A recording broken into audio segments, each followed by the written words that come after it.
In the winter season, around December 25th, the people celebrated the winter solstice. And so the winter solstice would come about somewhere from December 21st all the way to around January 6th or so. And so the people of the north would celebrate different holidays, have different occasions based upon the winter solstice. In the wintertime, there is a period where there is no light. You are literally in darkness 24 hours of the day. And this stretches for a period of time. Now, could you imagine if you're living in Alaska or living in Canada or living in Norway and you don't have central heating and the cold is outside, it's darkness around you. People are dying from disease. It's a terrible time, and every family would probably lose somebody, or they would know of somebody dying from the cold and disease during that season. This is the winter solstice. And so when the sun starts to come out, the people now are looking at the sun as a life-giving force. And so during that time, a number of ceremonies were held in northern countries. In the far north was the Feast of the 12 Nights, which stretched from December 25th to January 6th. Also in ancient Greece, there was the Bacchanalia, which was held for their god Bacchus, the god of wine and sport and play. The Romans had the Saturnalia for their god Saturn, their main sun god Saturn. And so you find during these times that the people held ceremonies in the north. They would burn bonfires. The light was important, the fire, because the fire represents the light, the life-giving force for those who worship nature. Also in the north, they recognized that there was one tree that despite the cold would still remain alive, the evergreen tree, the fir tree. And so in some cases they would take this fir tree, believing that there was powers of life within the tree, and they would put it in their homes, set it there and put a light on the top of it, or burn them in the front, or they would make mistletoes and put them over their doorways, a type of what we would call ta'weez or tamima. It is an amulet. And they would hang the amulet over their doors, hang the amulets in their home, hoping that this fir tree, that this so-called life-giving force would protect them from the danger of the winter. And so their ceremonies developed around this. And this went on for hundreds of years. We also find in the ancient northern countries, and the Druids of the north, they carried out special ceremonies surrounding the mistletoe and surrounding the fir tree and the beliefs, and they would meet within circular areas. And they had a secretive cult that spread throughout the far northern countries. One of the interesting individuals, and you can look this up if you can find it in the dictionaries or encyclopedias, is a man called Mithra or Mithras. This is a very mysterious character. And when you look at history, you find that this individual called Mithra was born on December 25th. His day of the week was the 7th day of the week, that we still call Sunday. He was supposed to be the son of the sun god himself, and they had a special sacrament made up of bread and wine, and they would make this drink during this time, and supposedly he died for the sins of the people. Sounds familiar, doesn't it? But when you try to find Mithra or Mithras in the encyclopedias, they, through state intervention, erased the name. Why is this? That is because after the time of Jesus, Isa alayhi salam, when the message began to spread and they went north, and you'll see within historical writings that Barnabas, one of his disciples, met a man named Saul or Paul, who later called himself Paul. Paul said he saw Jesus on the Damascus road, and he went to the disciples, but the disciples turned against Paul. Only Barnabas stayed with him. But when Paul and Barnabas went into Greece, Barnabas left him. Now, what is the reason why they all left him? What are the concepts coming through Paul? Many people say, well, they left him because he was Saul before and he used to torture the early followers of Isa alayhi salam. But also you can see, and if you look at present day Christianity, that most of the concepts of the Trinity, of the blood sacrifice, the original sin, and most of the concepts which relate to more than one God are coming through Paul. The preachers are quoting Paul sometime more than Jesus during their sermons. And so Barnabas left Paul. And somewhere in the early days, in Rome or Greece, somewhere in that area, those missionaries who were teaching the teachings of Jesus, Isa alayhi salam, met with this force coming from the north. And so you will see in ancient Roman history that in some cases the Roman emperor would go out to the Colosseum and the gladiators would be fighting each other and everybody's cheering for the gladiators. Sounds like one of our football games. They would go to the Colosseum, right?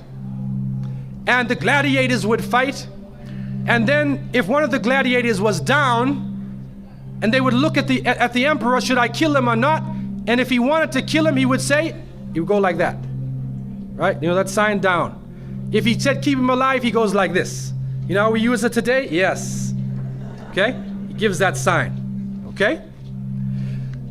One of the terrible things happening during these rituals at the Colosseum is that they would bring the Christians out, literally men, women, and children, and feed them to hungry animals. They would take a hyena or a wolf or a lion and get it hungry and crazy and beat it and throw raw meat at it and then send it out on the people, and they would literally cheer and watch as the animal ripped the bodies apart. This is a terrible culture. Tear the bodies apart. And so somewhere along the line, somebody who couldn't take the torture, who felt that maybe we can win these people over, made a compromise. And you start to see changes going on from the early part of the Christian era in Southern Europe, where the major ceremonies held by the nature worshiping people are combined with Christian names and Christian ceremonies, and therefore what comes forth to us is a mixture with the two streams coming together, where you get a monotheistic name or a monotheistic character with a pagan ceremony. And so the mixture of this together is what is giving us the present day holidays that we see. Number one, we understand that Isa alayhi salam, according to the different reports of the different scholars in many religions, he was not born in the cold weather. History shows us that he was born during the warm weather. Even in the Christian traditions, they have the belief that the shepherds were tending their flocks outside. And in Palestine, you cannot keep your flocks outside in the wintertime in the evening. You bring them in because it's cool at night. And so it was the warm weather. It was also the time of the taxes in the north. In the story coming in the Quran, when we see the mention in chapter 19 in verses 24 to 25, and we see the mention of the story of Mary, because it is the belief of the Muslims that Maryam, may Allah be pleased with her, was a virgin, and she had dedicated her life to the worship of one God, prayer and fasting. And by the power of Allah, that the Creator breathed His Spirit into her, and she conceived Jesus. He said, be and it is. She conceived Jesus, Isa alayhi salam, without a father, without a man. That is a belief of Islam. It is also a belief that when she felt the pain of the pregnancy, that the angel came to her and told her to go outside of the city. She went outside of the city to a remote area, and there she found a palm tree, and she found water.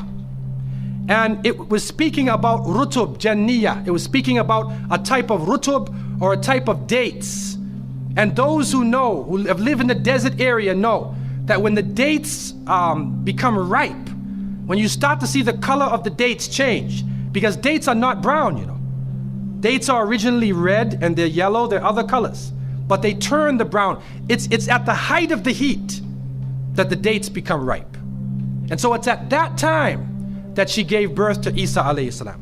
So from different points of view, different historical points of view and different religions, we understand that Isa alayhi salam was not born during the winter season. He was born in the warm weather. So who was it that was born in the winter season? What is that? Who is that character now?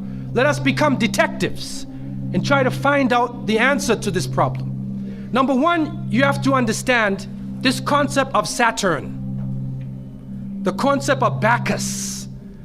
When they are portrayed by the different artists who drew pictures of them or the sculptures, they're usually portrayed as a heavy-set man with a white beard.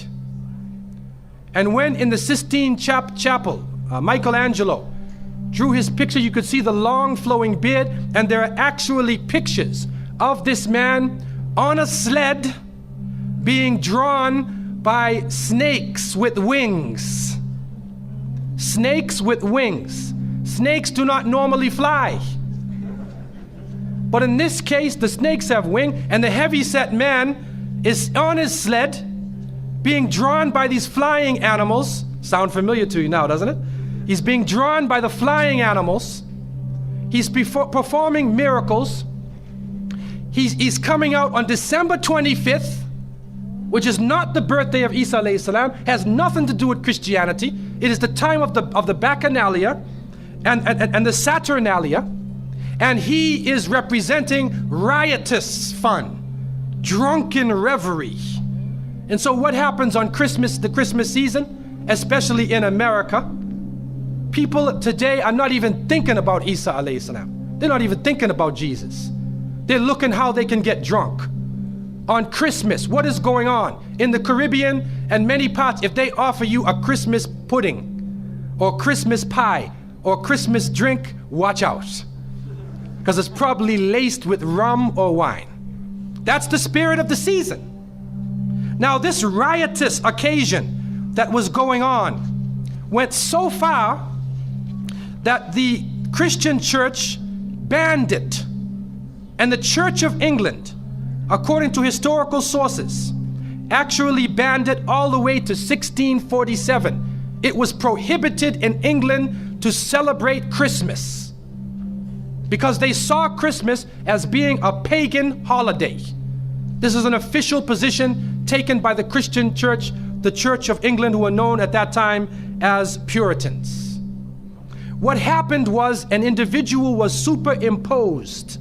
A name was superimposed. We hear about the name of Saint Nicholas. Saint Nicholas. Now, Saint Nicholas himself is actually coming from the ancient writings of Beowulf. And in these writings, which are done in the Scandinavian region, we find the name Nick or Nickel or Nicker.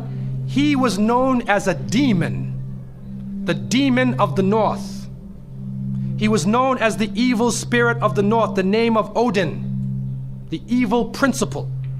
And so in Germany and in many of the northern countries, the people actually looked upon this so-called Saint Nick as being an evil force, and they would tell their children in the wintertime, don't go outside, because if you do, Nicholas will come along, Nickel will come along, he'll capture you, put you in his bag, and take you away.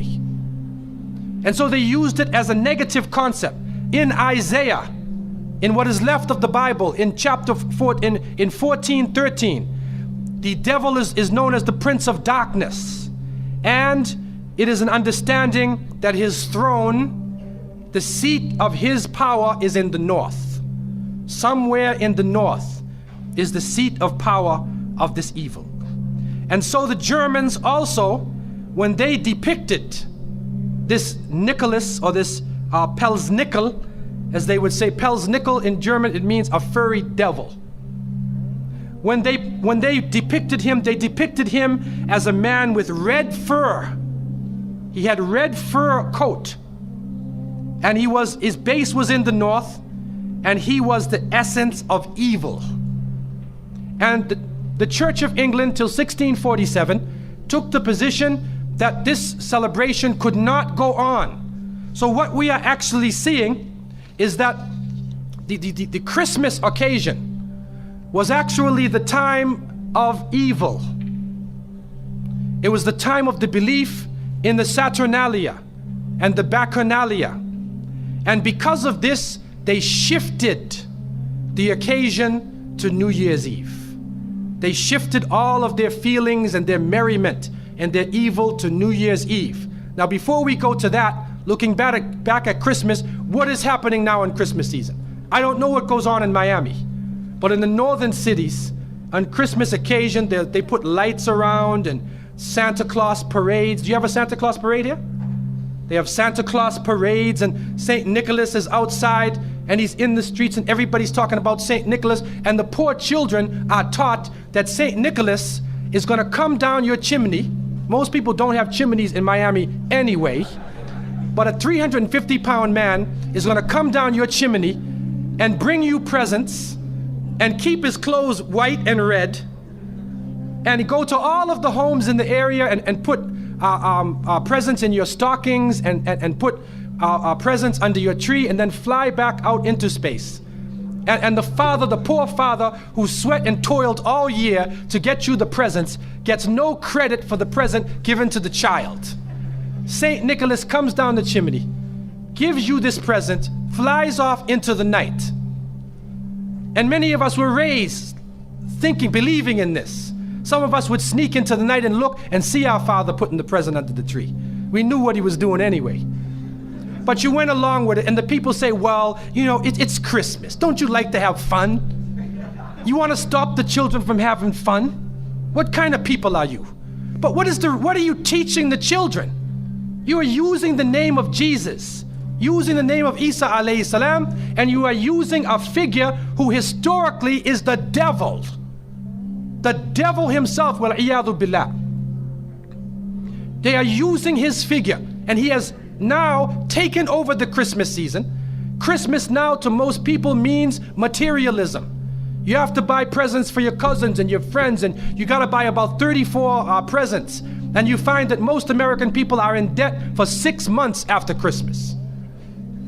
Now, where is Jesus? You get drunk, you fight, you lose all your money, the stores raise their prices. Isa alayhi salam is described as a very humble person.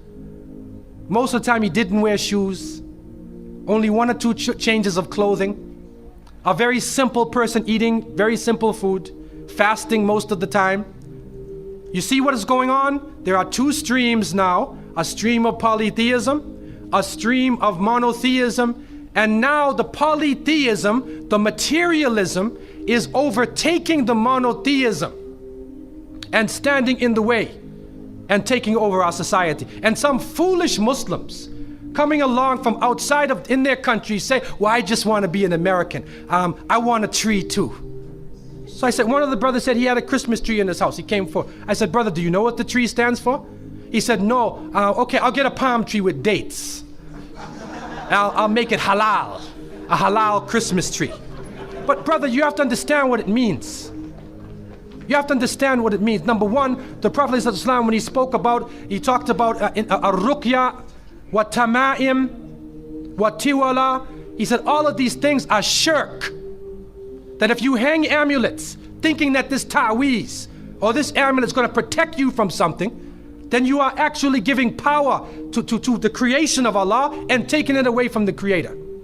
If you think that by making some spells, going to a magician and asking them to put a spell on someone, you want to get married, so you go to the Sahir and say, put a spell on Ali, I want to marry him. Put a spell on Zainab. What kind of marriage are you going to have if you go to the magician? And so the Prophet, peace be upon him, named all of these things, the superstitions, the amulets, all of these type of things are the other stream which goes away from monotheism, from the belief in one God, and takes you into another religion.